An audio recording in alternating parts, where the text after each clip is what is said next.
Okay. Women's 1500. Let's do it. Talking about GOATs, right? We've been talking about Woo! Yes. Allison Felix' legacy, but man, Faith Kipyegon, is she the greatest miler we've ever seen? She could be. This is her third gold, Gordon. Two silvers. Remember, she gave birth and came back into 2019, and Sifan Hassan beat her in Doha, and she went on. Obviously, Sifan Hassan to go on this run and then attempt this triple here. I think it might be Kipyegon 353. Just made it look pretty straightforward. Who was the best in this race? Now, Hassan, obviously, she's going to be tired. At this point, she's run the 5,000 as well as the 1,500-meter heats. So I'm not surprised that she was gassed. But even if you take Hassan out of this, Laura Muir's a really good. Like, there's a lot of very good runners in this field, and Kipyegon was just Gordon. It was way easier than I thought it was going to be for her. Yeah, way easier. I I thought maybe Monaco, after seeing what Sifan Hassan was doing in the 5, having that kick in that Mm-hmm. 1500 prelim that she fell, I thought, oh, maybe Monaco's just like an outlier when she just got smoked by Faith Kipyegon. I was like, maybe Hassan knows something that we don't, Mm-hmm. that she knows she has some edge on Kipyegon, and we're all going to see it here in this final.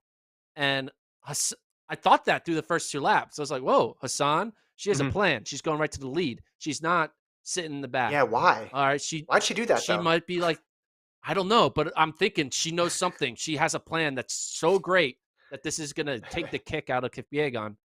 And it didn't. Nothing changed. Kipyegon just like smoked them. And it was like Mm-hmm. I was just like, it wasn't even close. It was just like a non-factor. That it was Kipyegon versus the world, and she just I thought we'd see something special. The fact that Hassan was going for the triple, I thought maybe, yeah, but no. Kipyegon's ain't having any of it. No, you can have your double, but you ain't getting no triple. I get my single. So Kipyegon, the GOAT of the single, because she's winning a lot of these 1500s at the global level. Yeah, specialization wins out here. I Yes. thought it looked like Sifan Hassan was doing in this race what we think other people should do to Hassan in the 5,000 and the 10,000, which is, hey, I know another person can close better than I can. I'm going to make this an honest race. But given that she had all those other laps in her legs, I was surprised that she did it. I thought she'd say, hey, you know what? Maybe my top end is going to be better than Kipyegon, because she basically played the role of rabbit, and she was, what was it, 62 point for the first lap, then it was 64. They were running really fast early on. So she basically played that role. And when Kipyegon went by, and she went by a little earlier than I thought she would, I thought she'd just try to replay Monaco, but she went by with about 200 to go. Hassan had no response, and then it became more of a race for silver and bronze with Laura Muir coming up there. But it did surprise me that Hassan didn't just say, you know what, I'm not going to do any work here because I'm coming in tired. I know I can close. I may not be able to close as fast as Kipyegon, but that's going to be my best shot to win.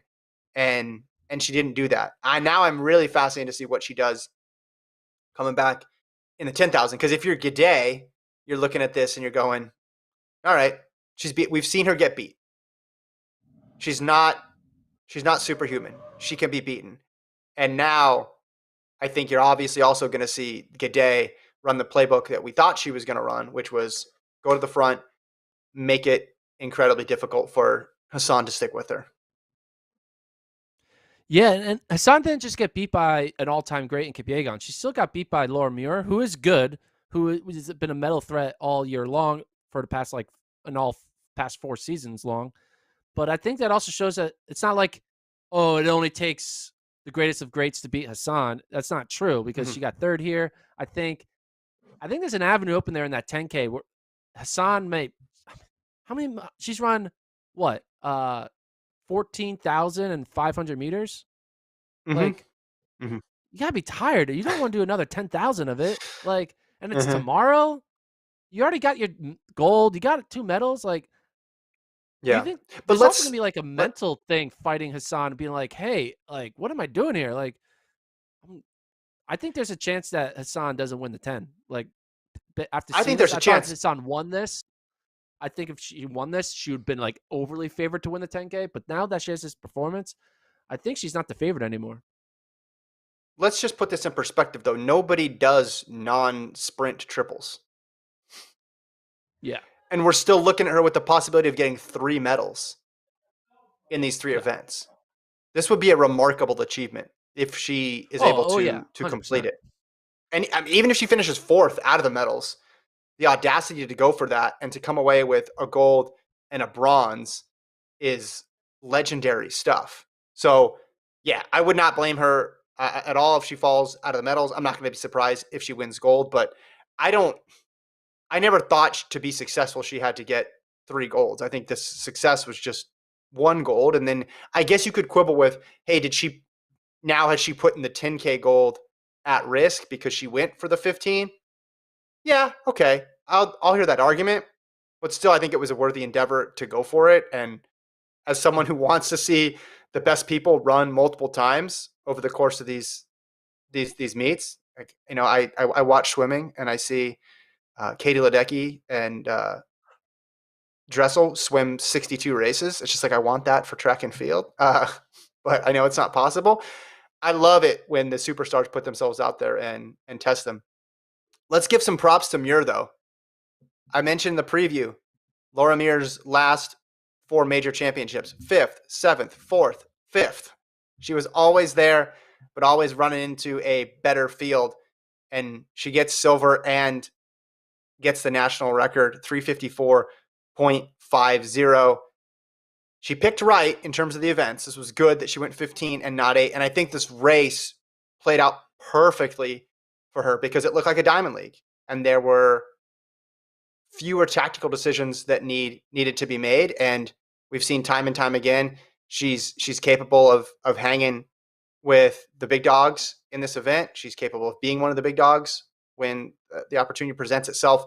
And she finally gets an Olympic medal. She was just, it would have been strange for her to go her whole career or go into the back end of her career never having a medal, like the amount of time she's been in big races. Yeah. Yeah, this is well earned for Laura Muir. She's always been, yeah, you mentioned she's always just been up against like all time great fields, or at least the top half of the field, right? And Mm-hmm. all the phrase "always a bridesmaid, never a bride." Now she finally got her bride, got to be the bride here and get that medal. Mm-hmm. And I think I mean, national record for her, big PB, 354. Ain't no joke. Yeah, I mean, she it's ain't going perfect. anywhere. Like Yeah. she's gonna be set up to hopefully get another medal. I don't know if Hassan Mm-hmm. does the 15 maybe anymore. Maybe Hassan's like, all right, I ain't gonna be here anymore. There's Mm-hmm. no Shelby Houlihan coming up anymore. So like Muir, it's gonna have like a kind of a stranglehold on future potential medals in the next 2 to 3 Mm-hmm. years. Yeah, Kipyegon is there, but yeah, when you look at the whole medal picture, it definitely looks good. So what, 8 women total went sub 4 in this race. This was pretty quick. Purdy St. Pierre, first American in 10th, 4:01, and then Corey McGee in 12th with 4:05. All right. Do we want to go back to the 4x1 now? Do we have any updates on the Do we have any 4x1? updates? I don't know. If